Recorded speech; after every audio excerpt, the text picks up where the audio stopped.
The issues with Brexit never seem to end. And well, that was a wrap of news stories from Ghana and around the world. We want to begin tonight from the banking sector, where we are learning accounting firm PricewaterhouseCoopers has assured the staff of defunct Heritage and Premium banks who were sent home would be recalled.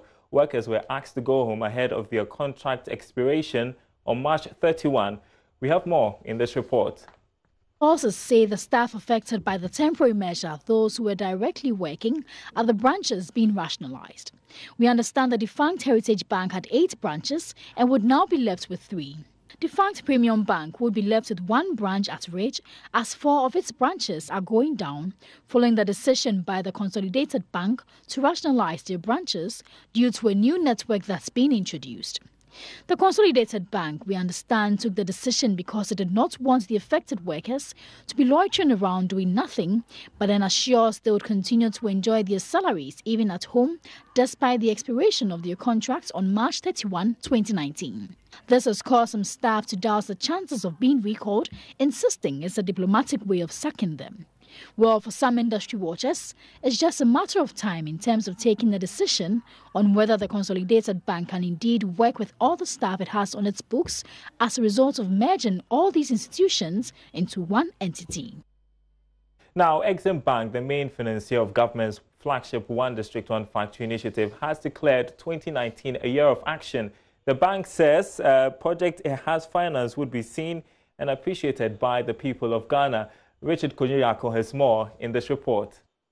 Lawrence Ajinsem revealed the bank has increased its initial approval of projects under the 1D, 1F from 13 to 71, and by the end of 2019, it hopes to scale the number up to about 100 under the One District, One Factory projects. Following a visit of the officials of the bank to many EDIF projects, now Exim Bank funded projects, the CEO is convinced 2019 looks promising because the footprint of the bank is all over the country.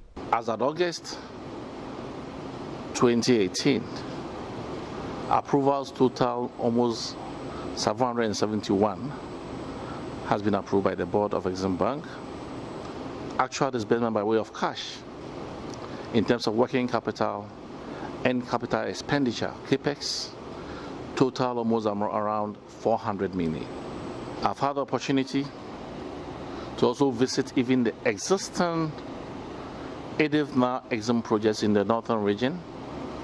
I've been with the president to Central region, to Ashanti region, to Greater Accra region, and all of it, the footprint of Exim Bank is all over across the country. The existing ones that we came to meet, like cassava projects, mango projects, are also getting attention and support from Exim Bank. I also call 2019 as an action year. The Exim Bank CEO also outlined projects aimed at supporting the rural poor and other rural sector-driven projects.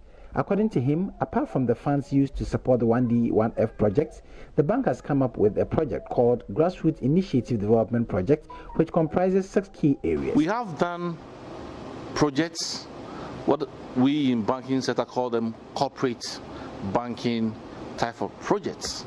So you doing projects ranging between $5 million, $10 million. But in 2019, we are going to go down more into the SMEs and the retail, so to speak. So we have, through the board, come up with a project called GRID, Grassroots Initiative Development Projects. The Share Empowerment Initiative is expected to support the development of the share industry, while the Kente Development Project is expected to add a special touch to the development of the Kente fabric and to help open up the industry to the outside world.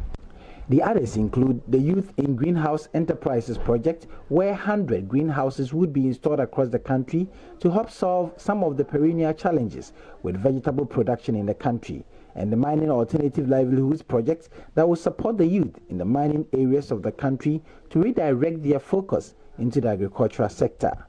Richard Kwejenyako, Joy News, Cape Coast. Meanwhile, the Chief Executive Officer of FBN Bank, Benga Odeyemi, has disclosed that his outfit is closely working with Exim Bank and other institutions to provide financial support to institutions and persons involved in government's industrialization and agricultural drive. According to the CEO, they're already in talks with some interested persons to help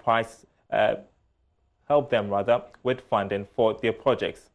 Let's move on to other stories. The Ghana Trade Fair Company Limited will this year be focusing on the use of e-commerce in its 23rd edition of the International Trade Fair and Exhibition. CEO of Trade Fair Company, Agnes Edu, tells Joy Business one of the major hurdles businesses face has been the oversight on how powerful technology can drive business. It's at a crucial point where we need to really decide if we are jumping on board or if we're going to get left behind. And as you see what I'm talking about, Trade Fair has decided that maybe we will even be the pioneers in this, in offering it to exhibitors. And then from there on, even expanding it as something that we offer here to anybody who wants to do business going through Trade Fair.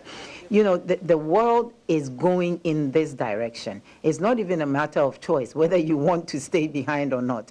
If you get in a situation where you are not competing or competitive in the world market, you will be left behind.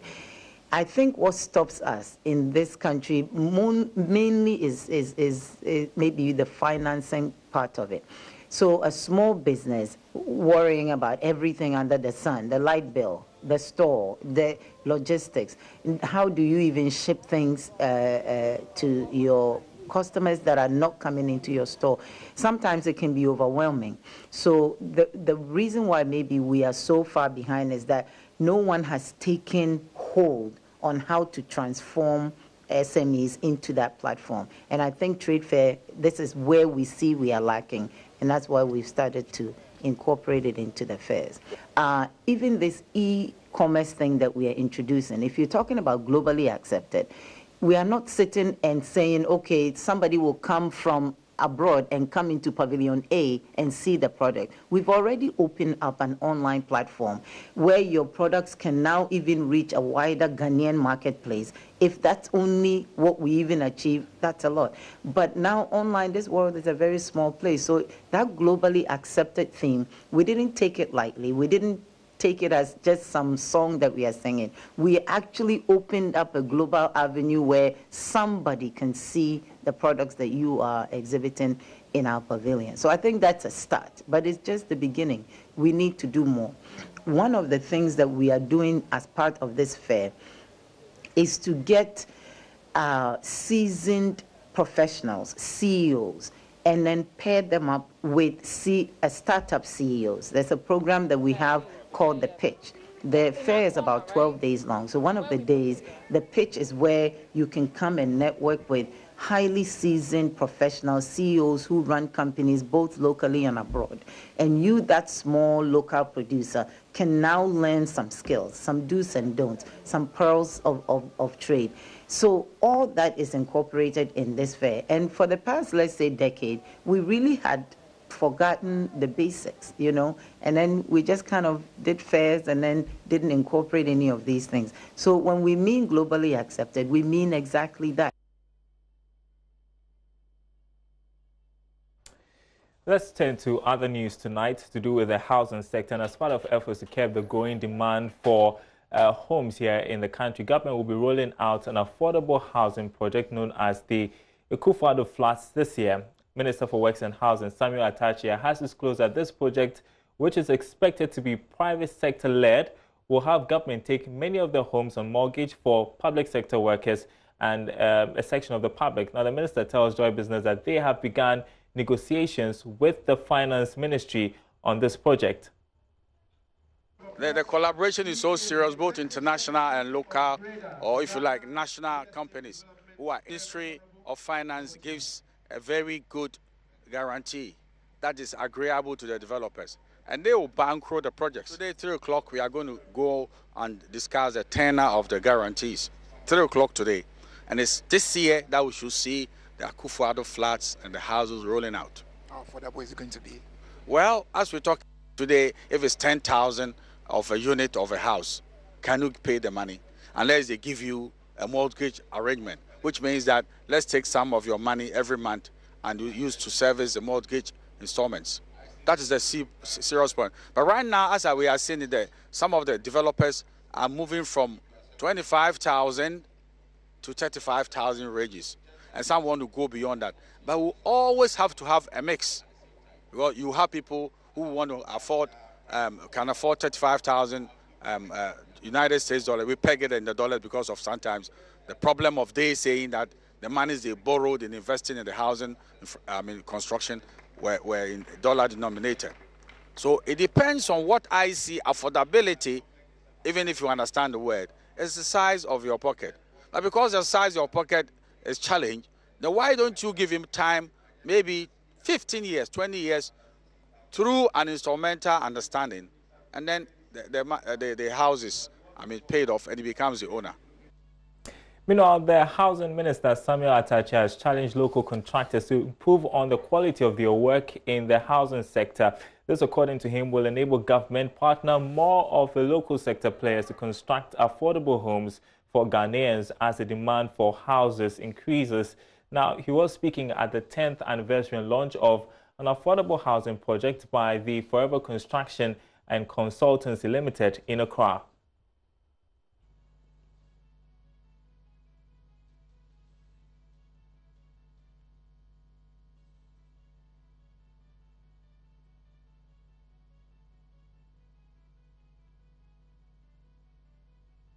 Housing deficit stands at over 2 million units.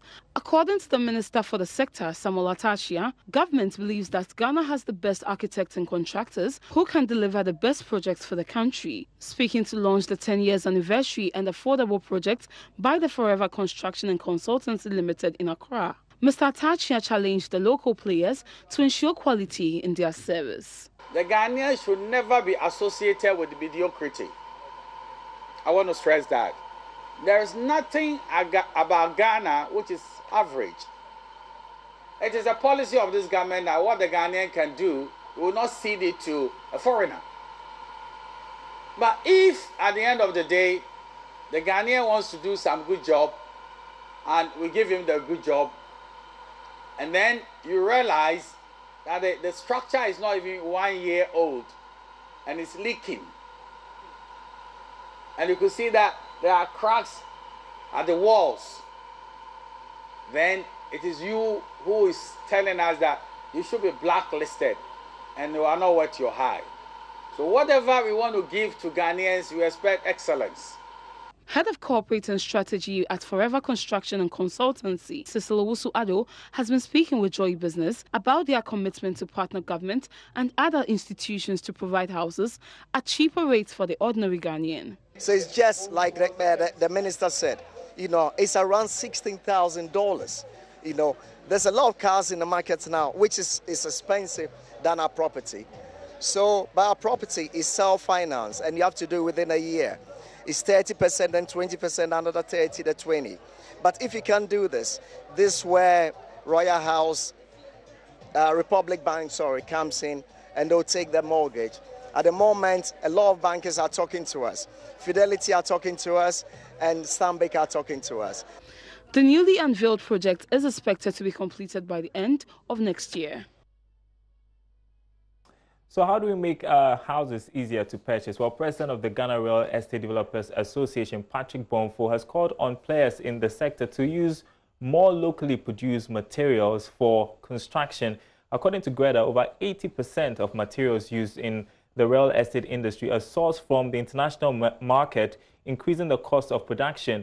Mr. Bonfo believes that the incorporation of more locally produced materials will go a long way to make housing more affordable. He starts building.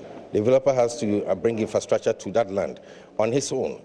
You bring electricity to the land, and then afterwards you don't recover those costs. ECG says the line is ours. Ghana Water Company. You bring water to the land, they say it's theirs. You don't recover any monies. So all these ones you have to put it on the price of the house. The cost of housing is really affected by cost of building materials. Most of the building materials we use in building the houses are imported. 80% of it is we are encouraging our members to try and use more locally manufactured materials, and then also local materials to build, like clay and so on and so forth. So this is where we think we can help to make houses more affordable. Meanwhile, health and safety concerns are said to be deterring many youth from pursuing careers in the field of construction. Development planner Ethel Boateng believes a safer environment will provide opportunities for the teeming unemployed youth. She spoke at a youth initiative and stakeholder forum in Kumasi on health and safety in the construction sector.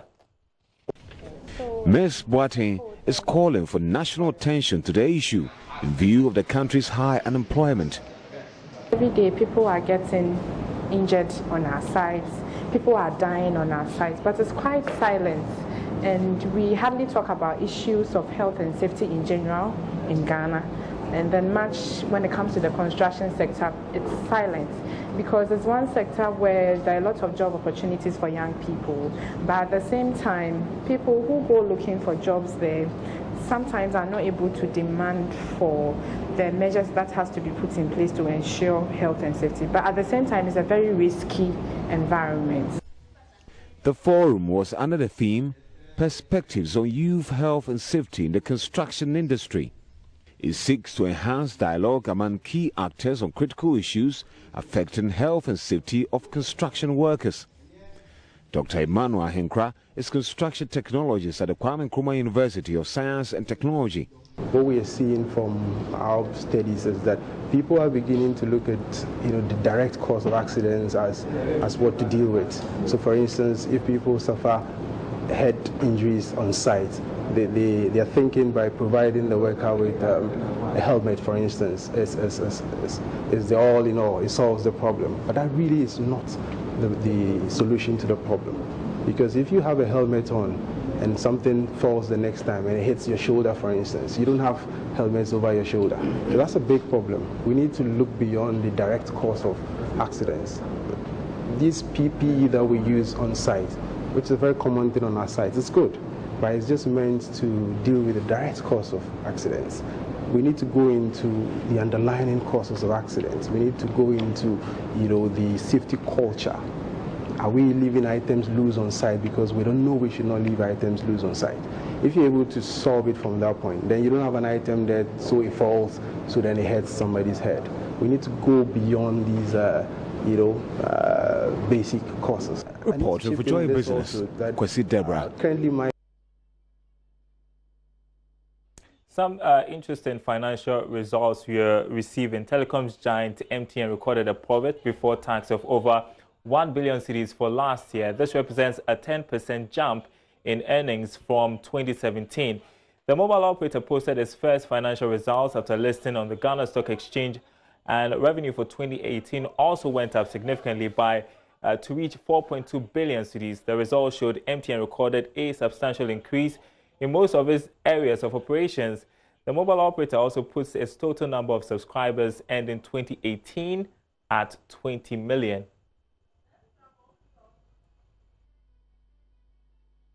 Now, from being adjudged the most active tourism minister in West Africa, the African Travel Times 2018 awards, to now a minister of state at the office of the president assigned to the office of the senior minister, Catherine Afeku's tenure as tourism minister will be remembered as a mixed bag, hated and loved in equal measure. Catherine Afeku had a Herculean task of turning around the fortunes of a sector with enormous potential, but which has received little attention from successive governments. There's more in this News Desk report.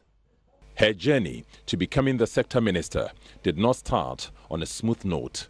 President Akufo-Addo ordered an investigation into reports that the nominee for the tourism minister and her husband were defendants in a case of breach of contract in 2007. She was eventually cleared. After her appointment in February 2017, she faced the gigantic task of fulfilling the New Patriotic Party's 14 key promises to the tourism and arts sector. Crucial among them was the promise to build a large theatre for each region, with the exception of Accra. Tagged a sweet talker, she seemed much more focused on tourism than the creative arts. Evidence of that being the appointment of over 30 personalities as ambassadors to spearhead the See Ghana, Eat Ghana, Wear Ghana, Feel Ghana campaign. It is a massive endorsement of a sector that for the longest has been on the moribund.